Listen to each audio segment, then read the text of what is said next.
الحمد لله رب العالمين والصلاة والسلام على سيد الأنبياء والمرسلين سيدنا محمد وآله وصحبه أجمعين. محترم نند سيدنا امام حسن بصری رضی اللہ تعالی عنہ مبارک مختصر تذکرہ کوم کہ هغوی مبارک الله جل جلاله کم عزت او کم مقام ورکړو.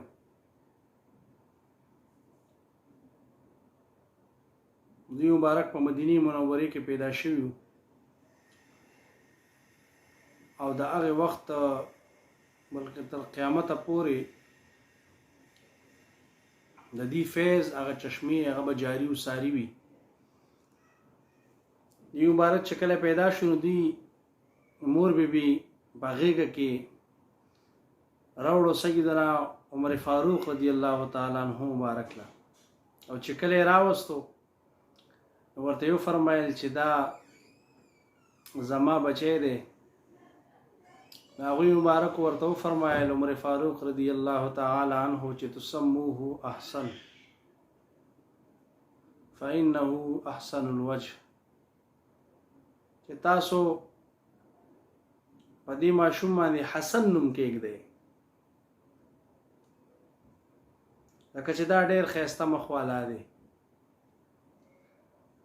او د دې مور بیبي به سیدتنا ام سلمہ رضی الله تعالی عنها چې ام المؤمنین دا دې کره به خدمت کو کار به کو.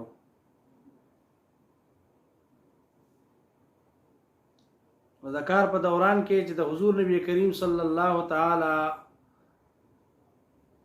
علیه وسلم چې کومه د اوبوس کلو هغه کوزوه یو ځل د هغې نه دی مبارکو به اکثر لا یا یو ځل چې دی دا اوبه وڅښلې بیا حضور نبی کریم صلی الله تعالی علیه وسلم وفرمایل چې زما دې کوزې نه اوبه چا څښلې دي. نو ام سلمہ رضی الله تعالی عنها مبارک به ورته وفرمایل چې دا د ماشوم حسن به څښلې وي. حضور نبی کریم صلی الله علیه وسلم مبارک وفرمایل چې د دومره مقدار علم چې څومره د اوبو څښلې دومره مقدار زما د علم نه به الله جل جلاله د دې ماشوم په سینه کې واچوي.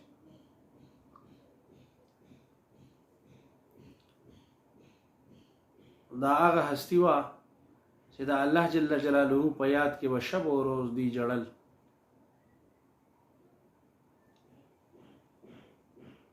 او د دې د تقوا دا معیار و چې یو ځل خپل خادم ته ووایي چې ورشه د بازار نه ماله روټۍ او یو کب راوړه. چې کله هغه ورته حاضر که دا څومره لذیذ روټۍ ده، دا دومره لذیذ روټۍ خو ما سره مناسب نه ده. نو خادم ورته عرض وکړ چې قربان دام تاسو ما ته حکم کړی و. نو دوی مبارک باندې غشي تاری شوه، بېهوشه شو د یرې نه د خوف نه. او بیا وی چې ګناهګارو خلکو له داسې خوراک نه دی پکار او څلوېښت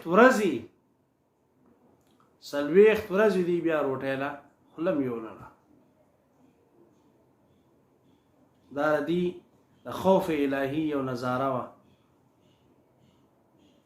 الله جل جلاله نه دعا ده چې الله جل جلاله داسې کاملانو د لمن لاندې او د دې د فیض او برکت نه منګه سیراب کی. واخر دعوانا الحمد لله رب العالمین.